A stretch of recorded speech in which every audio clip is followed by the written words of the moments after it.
नमस्कार, श्री स्वामी समर्थ.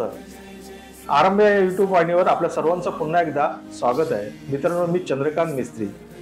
आता थोड्या दिवसात श्री स्वामीसुत महाराजांची 150वी पुण्यतिथी सोहळा हा साजरा होणार आहे. तर या सोहळ्याची माहिती घेण्यासाठी आपल्यासोबत श्री मिलिंद पिळगावकर हे आहेत. तर चला त्यांच्याकडून आपण आज त्या सोहळ्याविषयी, हा सोहळा कसा साजरा करणार आहे तर त्याच्याविषयी आपण माहिती घेऊया. सर्वप्रथम तुम्हा सर्वांना माझ्याकडून मनसोक्त श्री स्वामी समर्थ. भक्त म्हणून आपण स्वामीचे निस्सीम भक्त म्हणून मनवतो, पण एक काळ असा सुद्धा होता की कितीतरी कोसांवरती स्वामी महाराज होते. त्यांची महती आपल्यापर्यंत कशी पोचली हा एक फार महत्त्वाचा मुद्दा आहे.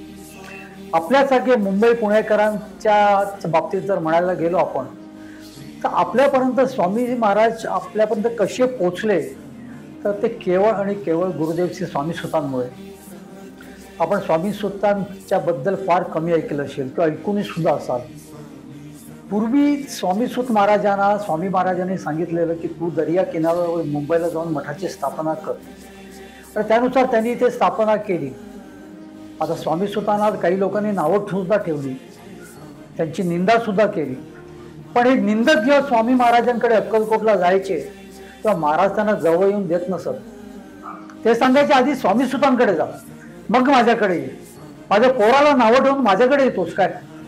मग हळूहळू स्वामी सुतांची महती लोकांना समजली आणि स्वामी सुतांकडे लोक आधी जाऊ लागले. स्वामी सुतांची आज्ञा घेऊन अक्कलकोटला जाऊ लागले. आणि विशेष करून अशा पद्धतीची लोक जी स्वामी सुतांकडे जाऊन स्वामी महाराजांकडे जात असत ना, ते भक्त स्वामी महाराजांचे लाडके होऊ लागले. महाराज त्यांचं ऐकून घेत, महाराज त्यांची प्रार्थनेला व्यवस्थित फलद्रूप करत. याच गुरुदेव श्री स्वामीसुत महाराजांना देह ठेवून आता म्हणजे येत्या 20 ऑगस्टला 150 वर्ष पूर्ण होत आहेत. होय भक्त, त्याला आपण म्हटलं तर असं सुद्धा म्हणू शकतो की शकावत्तर सुवर्ण महोत्सव आहे. आपण हा धूमधडाक्यात साजरा करतोय. अलीकडे मी बघितलं की स्वामीसुत महाराजांच्या बद्दल अवेअरनेस खूप झालेला आहे. स्वामीसुत महाराज म्हटल्यावरती कोण स्वामीसुत महाराज असा विचारणारे आता दिवस राहिले नाहीत. अगदी 1000 स्वामी भक्तांपैकी 900च्या आसपास स्वामी महाराजांना ओळखतात, तसंच स्वामी सुतांना सुद्धा ओळखतात. आणि या गुरुदेव श्री स्वामीसुत महाराजांची 150वी पुण्यतिथी आपण अगदी धूमधडाक्यात साजरी करतोय. ना भूतो ना भविष्य असा हा योग आपल्या आयुष्यातला आहे. साहजिकच आहे, आपलं जे काय वय असेल त्याच्या पुढे आपल्याला 200वी पुण्यतिथी मिळेल की नाही. पण एक गोष्ट नक्की आहे, हा सोहळा आपण ज्या वेळेला येतो आहे, ह्या सोहळ्यामध्ये आपण ज्या उपस्थित असू त्या 200व्या वर्षी आपण जिथे कुठे असू आपण या सोहळ्याला नक्की उपस्थित राहणार. भक्तगणो, हा सोहळा नेमका कुठल्या स्वरूपात आणि कसा होणार आहे हे विशेष करून सांगण्यासाठी आज आरामच्या संतोषदादा पाटलांनी हा व्हिडिओ करण्याचा प्रपंच रचलेला आहे. त्यामुळे सर्वप्रथम मी तुम्हाला याचा संबंध काय स्वरूप असेल ते सांगतो. स्वामीसुत महाराजांची 150वी पुण्यतिथी धूमधडाक्यात तर साजरी होणारच आहे. पण ती कशी? सकाळी बरोबर 8:30 वाजता आपण साहित्य संघ नाट्य मंदिराच्या लॉबीमध्ये दर्शन सोहळा आपण करणार आहोत. येणाऱ्या भक्तगणांना स्वामी महाराजांच्या पादुकांचं दर्शन मिळेल आणि स्वामीसुत महाराजांच्या वापरातील काही वस्तू त्याचं सुद्धा दर्शन मिळेल. पण हा दर्शन सोहळा आपण जास्ती वेळ आपण तिथे ठेवू शकणार नाही, पण पुढे आपले सगळे कार्यक्रम जे आहेत ते आतमध्ये नाट्यगृहात असणार. त्यामुळे हा 1च तास हा दर्शन सोहळा असणार आणि त्याच्यानंतर आपले सगळे कार्यक्रम जे आहेत ते नाट्यगृहामध्ये सुरू होणार आहेत. सकाळी 10 ते संध्याकाळ 6 वाजेपर्यंत कार्यक्रम असतील. मग त्याच्यामध्ये अभंग असतील, त्याच्यामध्ये नृत्य असतील, मग त्याच्यामध्ये व्याख्यान असेल, मग त्याच्यामध्ये गाण्याचे कार्यक्रम असतील. पण सर्व काळात केंद्रबिंदू हा फक्त आणि फक्त गुरुदेव श्री स्वामीसुत महाराजांचा असणार. सगळे तुमचे जे सगळे नृत्य म्हणा, स्वामीस्तुती म्हणा, स्वामींचे अभंगांचं गायन म्हणा किंवा त्या दिवशी होणारं व्याख्यान म्हणा, हे सर्व काही विषय हा फक्त एकच, गुरुदेव श्री स्वामीसुत महाराज. अर्थात स्वामीसुत महाराज म्हटल्यावरती तर स्वामी महाराज तर तिथे आलेच आले. बरं, हा जो सोहळा जो आहे हा स्वामी महाराजांच्या लाडक्या सुतांचा आहे बरं का. त्यामुळे महाराजांचं सानिध्य हे आपण तिथे अनुभवणार आहोत. महाराजांचं सानिध्य तिथे 101% असणार. आपण ज्या तिथे येतो, मला तर असं वाटतं की आपण ते अनुभवू.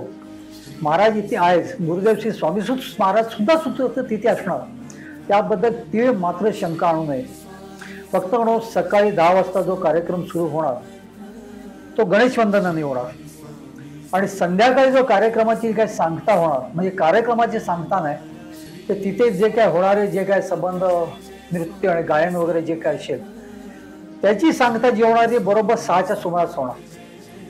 पडदा पडताच आपली साहित्य संघ मंदिरातून लोकांच्या मधूनच पालखी निघणार, आणि ती पालखी खाली येऊन थांबणार. जोपर्यंत सर्व मंडळी, सर्व त्या सभागृहात उपस्थित असलेली सर्व स्वामी भक्त मंडळी पालखीजवळ येत नाही तोपर्यंत पालखी तिथेच राहणार. सर्व मंडळी आल्यावरती स्वामी महाराजांचा नामाचा जयघोष होईल, स्वामीसुत महाराजांचा जयघोष होईल, आणि मग या जयघोषामध्ये ही पालखी तिथून क्रमण होईल. क्रमणून कांदेवाडीच्या मठाला आपण प्रदक्षिणा घालणार आहोत, आणि तिथून अगदी 100 पावलांवरती पालखी जास्ती फिरवणार नाहीचं कारण आपण सबंध दिवस तिथे असणार. महत्वाचं जे ठिकाण आहे स्वामीसुतांचं तिथे आपण नक्कीच जाणार आहे, तिथे हजेरी लावणार आहे, तिथे नमस्कार करणार आहोत, आणि मग तिथून आपण 100 पावलावरती जाऊन त्या पालखीची सांगता करणार आहोत. फक्त बघा, हा जो कार्यक्रम आहे स्वामीसुत महाराजांची 150वी पुण्यतिथी, हे खरं सांगतोय, भूतो ना भविष्य असा हा कार्यक्रम घडणार आहे. आपल्या आयुष्यात असा कार्यक्रम या अगोदर कधीच घडलेला नसेल. ही तिथी, हा दिवस हा पुन्हा येणं नाहीये, कारण 150वी स्वामीसुतांची पुण्यतिथी आहे ही. स्वामी महाराजांनी ज्यांना आपल्या मांडीवर घेऊन आपला सूत केलेला आहे, परत त्यांच्या माध्यमातून जे जे कोण स्वामी महाराजांची उपासना करतात त्यांची स्वामी उपासना काही प्रमाणात सुलभ होते. आपली कर्म तर आपल्याबरोबर असतातच, त्याला कुठल्याच पद्धतीचा ऑप्शन नाही आहे. पण तरी सुद्धा तुम्हाला महाराजांकडे जेव्हा तुम्ही जाऊन डोकं टेकता आणि ते स्वामी सुतांच्या माध्यमातून जर तुम्ही आलेले असाल तर निश्चितच तुमची उपासना सुलभ होईल, त्यात अजिबात शंका नाही. मनात त्याच्याबद्दल जरा काही विचार सुद्धा आणू नये. थोडक्यात उदाहरण द्यायचं तर रामाकडे आपण जात असताना हनुमानाला आधी नमस्कार करतो, हनुमानाची उपासना करतो. दासबोधामध्ये सुद्धा तेच सांगितलेलं आहे. त्याही पलीकडे जाऊन आपण विचार केला तर शिवलिंगाकडे जात असताना आधी आपण नमस्कार कोणाला करतो? आधी आपण नंदीला नमस्कार करतो. भक्तगण, हे स्वामी महाराजांचे हे नंदी आहेत, स्वामी महाराजांचेच हे हनुमान आहेत. महाराज त्यांना हनुमानच म्हणायचे, हनुमान म्हणून हाक मारायचे, माझा हनुमान कुठे गेला, माझा मारुती कुठे गेला. महाराजांकडे एक भक्त कोणतर येऊन तिथे कापराची आरस करायला लागला. महाराजांनी त्याला खडसावून विचारलं, मेरा हनुमान अंधेरे में बैठा है और तुम मेरे यहाँ पे उजाला करता है, जा उधर भागो पहिला. त्याला गुरुदेव स्वामीसुत महाराज हे मुरलीधर मंदिरामध्ये एका काळोखात बसून महाराजांची उपासना करत होते. म्हणजे एवढं महत्व महाराजांनी त्यांच्या त्या लाडक्या स्वामीसुतांना दिलेलं आहे. फक्त मंडळी, त्याच स्वामीसुतांची 150वी पुण्यतिथी आहे, आणि आपल्या नशिबाने हा योग आपल्या आयुष्यामध्ये आलेला आहे. मग तो का सोडावा? आपण जर स्वामीचे उपासक आहोत, आपण जर स्वामींवरती प्रेम करतोय, स्वामींची आपण भक्ती करतोय, आपल्या स्वामी महाराजांकडून काही अपेक्षा जर असतील तर मग स्वामी महाराजांच्या लाडक्या स्वामीसुतांकडे दुर्लक्ष करून कसं चालेल का? कदापि चालणार नाही, समजल्यावरती तरी चालणार नाही. त्यामुळे हा व्हिडिओ जे कोण बघत असतील त्यांना नकळत हा जो काही संदेश मिळतोय स्वामी महाराजांचा, ही स्वामी महाराजांची इच्छा आहे एवढा मात्र जाणून घ्या. मी प्रचार वगैरे कधीच करत नाही कोणाचा, माझा त्याच्यावरती एक व्हिडिओ पण आहे. मी कधीच कोणाचा प्रचार करत नाही, आणि महाराजांचा प्रचार तो आपण काय करणार. माझा फक्त एकच निरोप द्यायचा सर्वांना. जसं गुरुदेव श्री स्वामीसुत महाराजांनी स्वामी महाराजांच्या बद्दल निरोप दिलेला होता, त्यांनी स्वामी जयंती साजरी करायला सुरुवात करताच त्यांनी सर्वांना एक स्वामी महाराजांचा असा निरोप दिला की तुझाच निरोप सर्वांशी मी देतो, तुझे नाम गातो आवडीने. मी त्याच पद्धतीने स्वामीसुत महाराजांचा निरोप देतोय. त्यात स्वामी महाराजांचा सुद्धा निरोप आहे बरं का. स्वामी महाराजांची सुद्धा इच्छा आहेच आहे की माझ्या लेकराचं कौतुक करा, माझ्या लेकराच्या पुण्यतिथीला या, माझं लेकरू जे माझ्यामध्ये येऊन समावलेलं आहे, माझ्यातच आहे, आज आम्ही एकरूप झालेलो आहोत, तिथे या, तिथे डोकं टेका.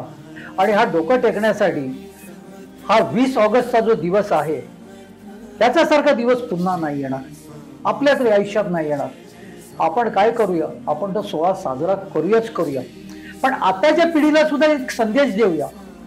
हा सोहळा पुढे जाऊन त्यांच्या पोरांच्या हृदयामध्ये तुम्ही रुजवा. कारण पुढे 50 वर्षानंतर आजच्या 40ला किंवा 50ला किंवा 30ली पोरं जी आहेत की भले आपण ज्या जोमामध्ये करतोय त्या जोमामध्ये करू शकतीलच असं नाही, आणि जरी केले तरी त्यांच्या बरोबर जर त्यांच्या पुढच्या पिढीचा जर त्यांना साथ असेल तर सोन्याहून पिवळं आहे. त्यामुळे आजच्या पिढीच्या हृदयामध्ये आपण एक बीज बोवूया, स्वामीसुत महाराजांची बीज बोवूया, स्वामी महाराजांच्या भक्तीची बीज बोवूया आणि त्यांच्याकडे हा संदेश देऊया की हा जे काय आम्ही आज केलेला आहे, स्वामीसुत महाराजांची 200वी पुण्यतिथी सुद्धा त्याच जोमामध्ये साजरी व्हायला पाहिजे. एवढं मात्र लक्षात ठेवा, हा संदेश आपण आपल्या पुढच्या पिढीपर्यंत द्यायचा आहे. आता पुन्हा 4 वर्षांनी स्वामी महाराजांची 150वी पुण्यतिथी सुद्धा होते बरं का, पण ती सर्वत्र होणार आहे, अगदी गाव खेड्यामध्ये होणार आहे. स्वामी महाराजांची पुण्यतिथी आज सुद्धा सगळीकडे होते, पण स्वामी महाराजांची पुण्यतिथी खरोखर ती पुण्यतिथी आहे का, इथूनच प्रश्नचिन्हाची सुरुवात होते. त्यामुळे तिथं आपण तेव्हा काय विचार इथे करूया नको. आता तुर्तास आपल्याकडे स्वामी सुतांचा विषय आहे, तर स्वामी सुतांना नतमस्तक होऊया. स्वामीसुत महाराजांची पुण्यतिथी सर्वांनी एकत्र मिळून आपण साजरी करूया आणि मनसोक्तपणे एकमेकाला आल्यावरती बोलूया, श्री स्वामी समर्थ, श्री स्वामी समर्थ. फक्त एक गोष्ट सांगूनच पुन्हा ह्या व्हिडिओची मी सांगता करतो. आपण साहित्य संघ मंदिरामध्ये करतोय कार्यक्रम सर्वतोपरी उत्तम व्हावा म्हणून, त्यामुळे तिथे आसनांची काही मर्यादा आहे आणि त्याच्यामुळे आपण पासीस ठेवलेले आहेत आणि ह्या पासीसचं आरक्षण जे आहे ते आपण आजपासूनच सुरू केलेलं आहे. आणि म्हणूनच आज मी या संतोष दादांना सांगितलं की मी तुमच्या चॅनलवरती आजच तुम्हाला जे काय सांगायचं ते सांगेन. या चॅनलसाठी आता या स्क्रीनवरती जो येत असलेला जो आपला फोन नंबर आहे, त्या फोन नंबरवरती तुम्ही दुपारचे 2 ते 4 ह्या वेळात फोन करा आणि तुमच्या पासेस तुम्ही आरक्षित करा. मग त्याचा आपला पूर्णतः व्हॉट्सअपचा एक ग्रुप होणार आहे. त्या व्हॉट्सअपच्या ग्रुपवरती तुम्हाला ते पासेस तुमच्यापर्यंत कसे पोचले जातील किंवा ते कुठून तुम्हाला प्रत्यक्ष जाऊन घेता येतील ते सर्व काय सांगण्यात येईल. तेव्हा पासेस आरक्षित केले, तेव्हा पासेस मात्र आरक्षित नक्की करा, म्हणजे तुमची सीट कायम राहील. नाहीतर काय होणार की पिळगावकरांनी बोलवलं खरं पण सीट्स फुल झाल्या. माझी तर इच्छा अशी नाही आहे की कोणाला इथे तिथे यावं आणि या उत्सवाचा व्यवस्थितरित्या आनंद त्यांना घेता येऊ नये. सर्वांनी आनंद घेऊया, सर्वतोपरी आनंद लुटूया, सर्वांकडे एकमेकांचं तोंड गोड करूया, सर्वांना एकमेकांकडे एकच बोलूया. गुरुदेव श्री स्वामीसुत महाराज की जय. श्री स्वामी समर्थ.